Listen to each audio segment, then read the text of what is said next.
US President Donald Trump says he's terminating trade talks with Canada over an ad featuring the words of former US President Ronald Reagan.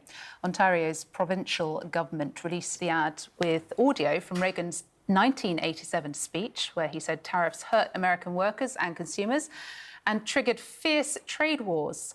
In a social media post, President Trump called when the former governor of the Bank of England and Bank of Canada tells you that America's president wants to turn Canada into an economic vassal state, you might want to pay attention. Mark Carney just pulled back the curtain on Trump's real game plan, and spoiler alert, it involves making Canada so dependent on American goodwill that we might as well start calling ourselves the 51st state. Except without the voting rights or the healthcare upgrades. Quick favor, if you're loving this, hit that subscribe button and smash the notification bell to keep getting the latest updates on Canadian and UK politics.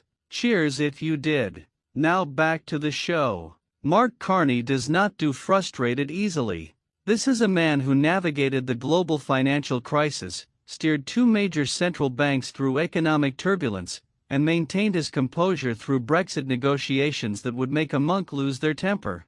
So when Carney comes out swinging with accusations about Trump's intentions for Canada, the ad fake and announced the end of negotiations. Paula Newton is back with us this hour. And Paula, we were just hearing from Mark Carney before he boarded a plane to Asia a short time ago. Tell us what we heard.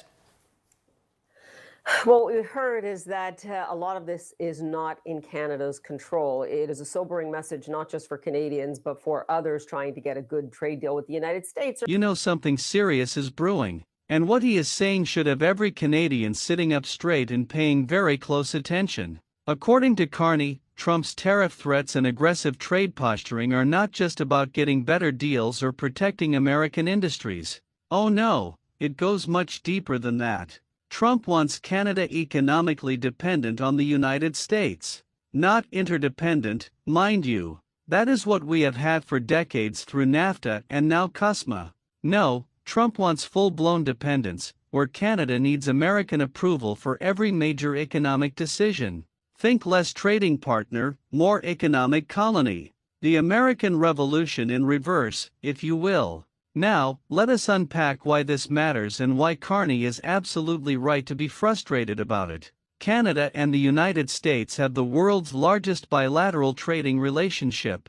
We share the longest undefended border on the planet. Making sure that any agreement that is signed is not changed via social media post. We did hear from the Prime Minister in the last hour as he was leaving for a crucial summit in Asia.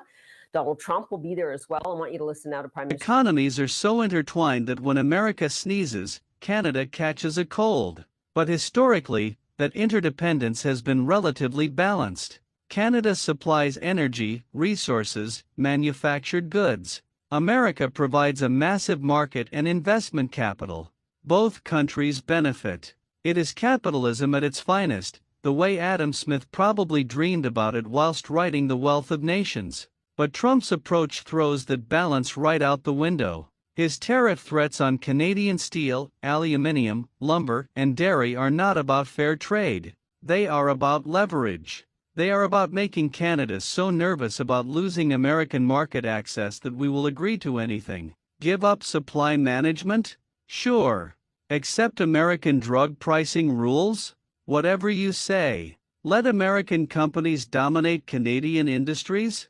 Hand me the pen. Mark Carney just moments ago. For months, we have stressed the importance of distinguishing things we can control and things we can't control. We can't control the trade policy of the United States. We recognize that that policy has fundamentally changed from the policy in the 1980s, 1990s, 2000s. And it's a situation. That is the playbook, and Carney sees it crystal clear.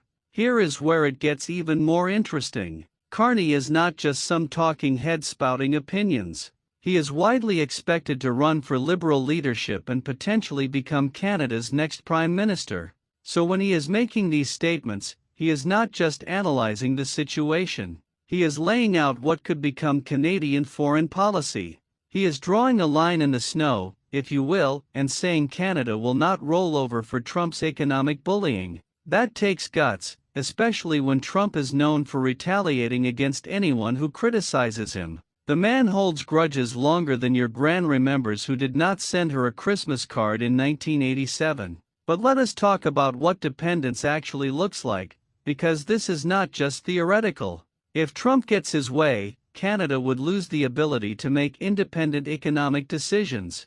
Want to pursue trade deals with China? Where the United States has tariffs against every one of their trading partners to different degrees.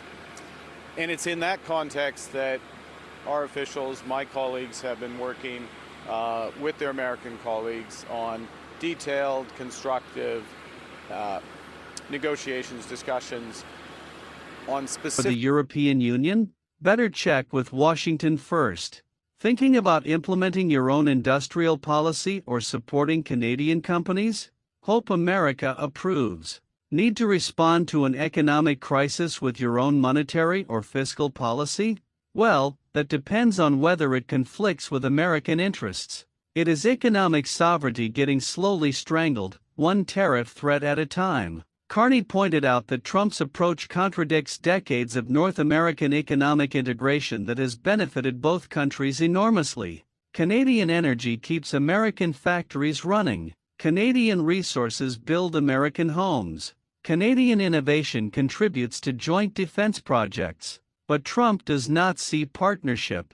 He sees a relationship where America should call all the shots, and Canada should simply comply. It is the economic equivalent of a protection racket. Nice economy you have got there. Specific transactions, specific sectors, steel, aluminum, and energy, and a lot of progress has been made. And we stand ready to pick up on that progress and build on that progress when the Americans are ready to have those discussions, because it will be for the benefit of workers in the United States, workers in Canada, and families in both of our... Would be a shame if something happened to it. And here is the kicker, this is not just about economics. Economic dependence leads to political dependence. If Canada cannot make economic decisions without American approval, how long before that extends to foreign policy, defense policy, even domestic policy? Carney understands that what Trump is proposing is not just bad for Canadian prosperity. It is bad for Canadian sovereignty. It turns a proud, independent nation into a client state. And Canadians, regardless of their political stripe, should be bloody furious about that. The timing of Carney's comments is also significant. With Trump back in office and already making noise about tariffs and trade renegotiations, Canada needs to be prepared. Carney is essentially sounding the alarm early, warning Canadians about what is coming and what is really at stake. This is not about trade disputes over lumber prices or dairy countries. Now, what we can control, absolutely, is how we build here at home. And that's the focus of Budget 2025, generational investment here in Canada. And what we can also control, or at least heavily influence, is developing new partnerships and opportunities, including about trade disputes over lumber prices or dairy quotas. This is about whether Canada remains a truly independent nation or becomes economically subordinate to American interests. Those are the stakes, and Carney is making sure everyone knows it. So what can Canada do? Carney has some ideas. Diversify trade relationships. Invest in Canadian innovation and industry. Strengthen ties with Europe and Asia.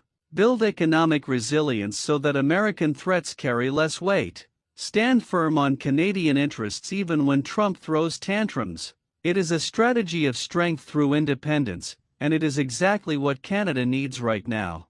With the economic giants of Asia, which is the focus of this trip. So what Carney's getting at there is the here and now, right, Christina? A lot of talk about Ronald Reagan, and there's no doubt that that conservative icon using that in an ad really touched a nerve with President Trump. Having said that, this is 2025, and these... Because bending the knee to Trump's demands might provide short-term relief, but it guarantees long-term subordination. Thanks for watching, folks. This is Epic Icons News, where politics gets real.